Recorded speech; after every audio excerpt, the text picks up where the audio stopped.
kabarnya? Senang sekali bisa ketemu lagi sama adik-adik. Siapa yang siap memuji nama Tuhan? Angkat tangannya tinggi-tinggi. Oke, kita akan sama-sama menyiapkan hati kita. Kita akan katakan satu lagu. Bapa, aku datang padamu.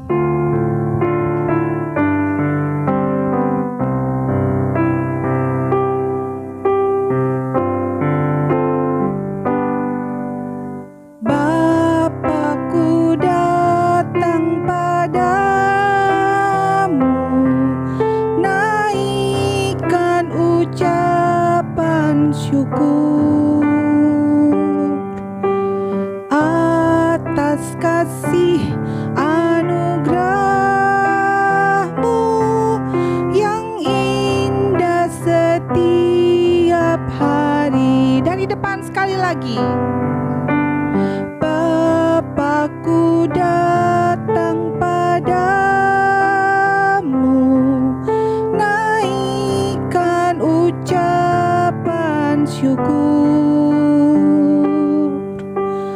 atas kasih anugerah-Mu yang indah setiap hari. Katakan pagi hari. Pagi hari, siang hari, sore dan malam hari, tak hentinya mengucap syukur atas kebaikan-Mu. Sekali lagi, kita katakan dari depan lagi. Bapakku datang padamu. Bapakku datang padamu, naikkan ucapan syukur atas kasih anugerah-Mu yang indah setiap hari. Pagi hari. Pagi hari, siang hari, siang hari, sore dan malam hari, Tak henti kita bersyukur. tak hentinya mengucap syukur atas kebaikan-Mu. Tak hentinya. Tak hentinya mengucap syukur atas kebaikan-Mu, Atas kebaikan-Mu. atas kebaikan-Mu. Puji Tuhan, kita sama-sama berdoa sebelum memulai ibadah kita ya adik-adik. Tuhan Yesus, terima kasih karena Tuhan baik buat kami. Terima kasih Tuhan, Engkau sudah pimpin hidup kami, Engkau sudah lindungi kami, Engkau sudah berkati kami. Biarlah kami hari ini Tuhan memuji Engkau dengan sungguh-sungguh karena Engkau baik buat kami. Terima kasih Tuhan Yesus. Di dalam nama Tuhan Yesus kami berdoa dan mengucap syukur. Amin. Ya adik-adik, kita mau menyanyi buat Tuhan, kita mau bersorak buat Tuhan. Siapa yang mau memberi lebih buat Tuhan? Kita nyanyikan lagu itu. More apa? More pujian, more tepuk tangan, lebih banyak lagi. Loncat-loncat buat Tuhan. Kita terus memuji Tuhan lagu ini ya. Yuk sama-sama kita siapkan. More, I want more,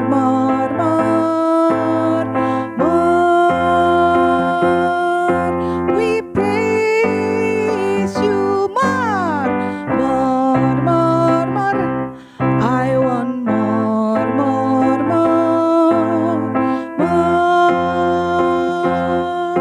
we praise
buat Tuhan, kita sudah menari buat Tuhan. Sekarang kita mau siapkan hati kita mau dengarkan firman Tuhan.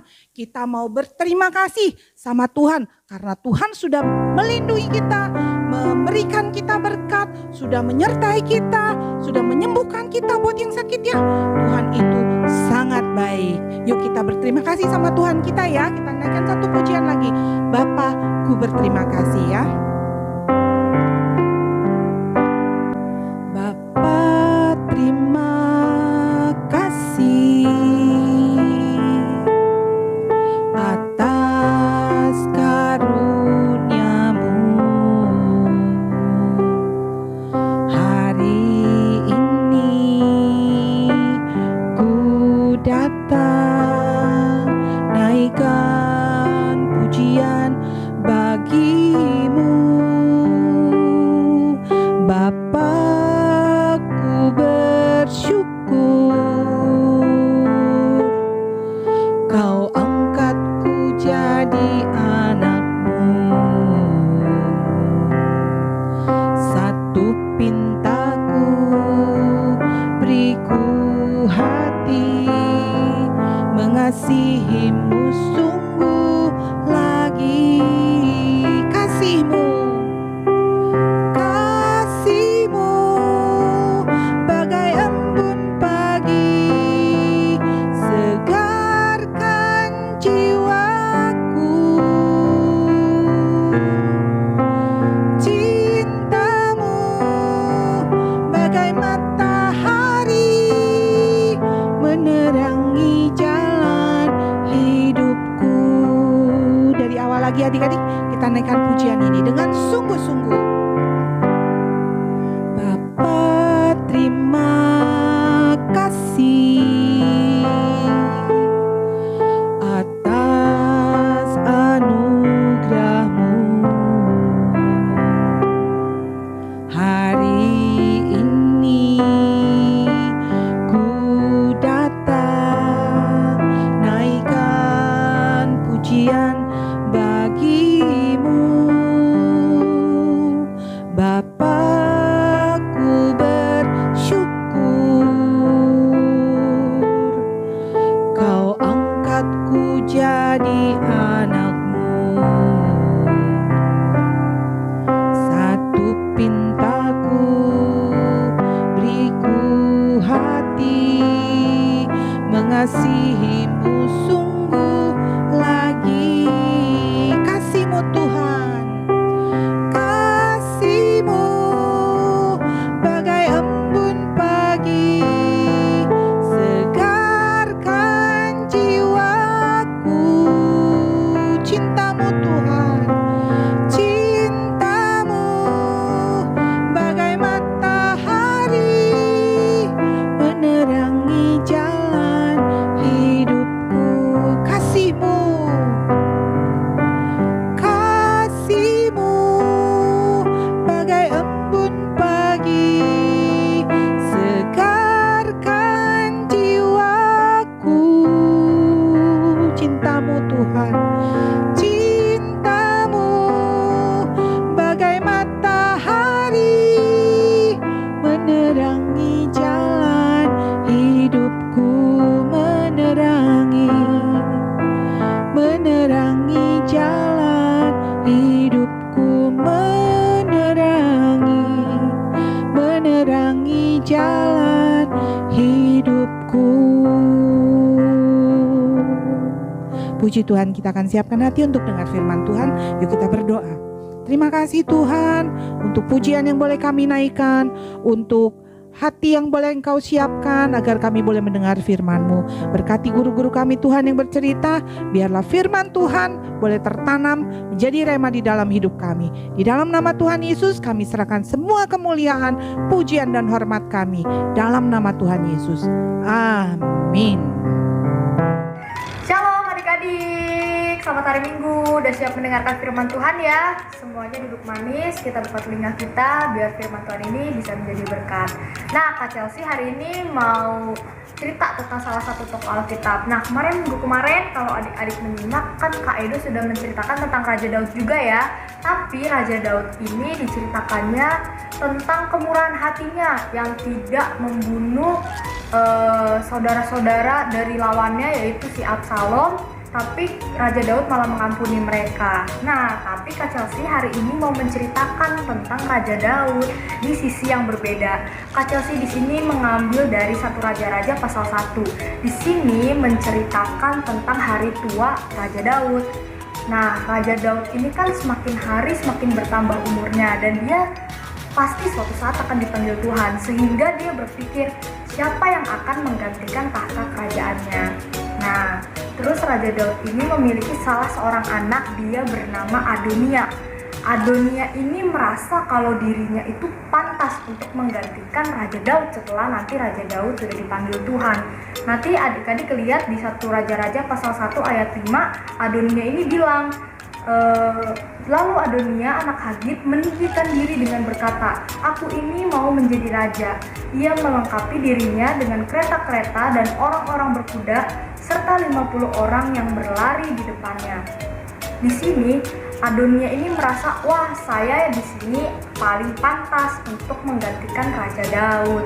Karena Absalom ini sudah tidak ada, jadi dia merasa siapa lagi kalau bukan saya. Nah, tetapi ada beberapa imam-imam yang sebenarnya tidak setuju kalau Adonia ini menggantikan Raja Daud. Di satu sisi Adonia ini sudah melakukan pesta besar-besaran karena dia sudah merasa saya yang pasti akan menjadi raja. Padahal Raja Daud di sini belum mengurapi, bahkan belum mengangkat Adonia ini menjadi raja. Kemudian imam ini bilang kepada istri dari Raja Daud yaitu Batsheba. Di ayat 17 akhirnya Batsheba ini mendengar hal itu, dia merasa waktu itu Raja Daud pernah berjanji kalau nanti yang akan menggantikan tahta kerajaannya adalah anaknya yaitu Salomo. Pasti adik-adik gak asing ya dengan nama Salomo, ini Raja Salomo. Terus akhirnya Batsheba datang kepada Raja Daud di ayat 17. Batsheba bilang seperti ini. Lalu perempuan itu berkata kepadanya, Tuanku sendiri telah bersumpah demi Tuhan Allahmu kepada hambamu ini, anakmu Salomo akan menjadi raja sesudah aku, dan ia akan duduk di atas tahtaku. Nah, Batsheba bilang seperti itu. Akhirnya Raja Daud tetap menggenapi janjinya bahwa nanti setelah dia tidak ada, yang akan menggantikan tahta kerajaannya adalah Raja Salomo. Kemudian akhirnya dipanggil Batsheba dan juga serta imam-imamnya. Dan di situ juga akhirnya Salomo yang diurapi menjadi raja. Sudah resmi akhirnya yang akan menggantikan Raja Daud adalah Salomo. Kemudian kalau misalkan diangkat menjadi raja itu kan pasti ada pesta. Nah, di situ rakyat-rakyat bersukacita. Nah, di satu sisi Adonia yang sudah melakukan pesta, di situ dia bingung. Ada apa ini ribut-ribut? Ternyata ada salah satu orang yang melihat di situ rakyat-rakyat sedang bersukacita dan memanggil nama Salomo, dan akhirnya mereka menyadari bahwa Salomo sudah resmi, sudah ditetapkan menjadi pengganti Raja Daud. Di situ Adonia serta orang-orangnya pada ketakutan karena di sini mereka memberontak kehendak dari Raja Daud. Kemudian akhirnya kita lihat di 1 Raja-Raja pasal 2, setelah Raja Salomo ditetapkan, sudah diurapi menjadi seorang raja, ada pesan-pesan Raja Daud, pesan terakhir sebelum Raja Daud meninggal yang dilaksanakan oleh Raja Salomo. Adik-adik bisa lihat di 1 Raja-Raja pasal 2 ayat yang ketiga. Demikian firman Tuhan, lakukanlah kewajibanmu dengan setia terhadap Tuhan Allahmu, dengan hidup menurut jalan yang ditunjukkannya dan dengan tetap mengikuti segala ketetapan, perintah, peraturan dan ketentuannya seperti yang tertulis dalam hukum Musa, supaya engkau beruntung dalam segala yang kau lakukan dan dalam segala yang kau tuju. Kemudian di ayat 4-nya, supaya Tuhan menepati janji yang diucapkannya tentang aku. yakni jika anak-anakmu laki-laki dan tetap hidup di hadapanku dengan setia, dengan segenap hati dan dengan segenap jiwa, maka keturunanmu tak akan terputus dari tahta kerajaan Israel. Nah, pesan Raja Daud ini sangat-sangat bermanfaat bagi Raja Salomo, karena di sini dia berkata kepada Raja Salomo, walaupun kamu seorang raja, kamu harus tetap mengikuti perintah Tuhan. Kamu harus tetap untuk meminta hikmat dan juga kamu harus mengikuti segala perintah-perintah Tuhan. Nah, itu dia pesan terakhir sebelum Raja Daud dipanggil oleh Tuhan, dan akhirnya singkat cerita Raja Daud meninggal dan akhirnya Raja Salomo yang menggantikan Raja Daud. Nah, adik-adik, pesan dari Raja Daud ini juga harus kita tanamkan di dalam hidup kita masing-masing, bahwa kita sebagai anak-anak Tuhan, kita harus tetap mengikuti apa yang Tuhan mau. Kita harus tetap mengikuti perintah-perintah Tuhan. Tuhan kan sudah membuat perintah-perintahnya untuk kebaikan kita juga. Kita juga harus terus meminta hikmat kepada Tuhan apapun yang kita lakukan. Karena ketika kita mengikuti semua kemauan Tuhan, mengikuti perintah Tuhan yang Tuhan sudah berikan, di sini Tuhan berjanji supaya engkau beruntung dalam segala yang kau lakukan dan dalam segala yang kau tuju. Ketika kita benar-benar mengikuti perintah Tuhan, pasti kita akan menjadi orang-orang yang berhasil.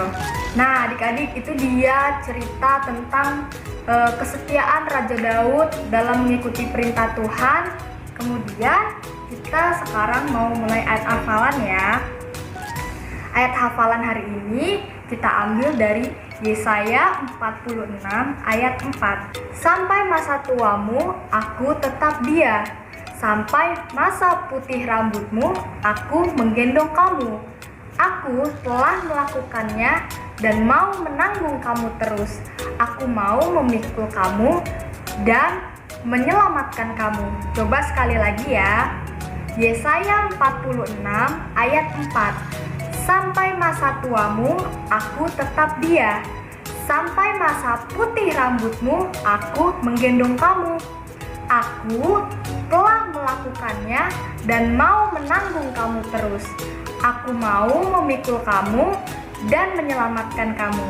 Nah, ditunggu ya adik-adik ayat hafalannya. Nah, oke adik-adik, kita tadi sudah mendengarkan firman Tuhan. Sekarang saatnya kita satu dalam doa. Semuanya lipat tangan, tutup mata, kita berdoa ya.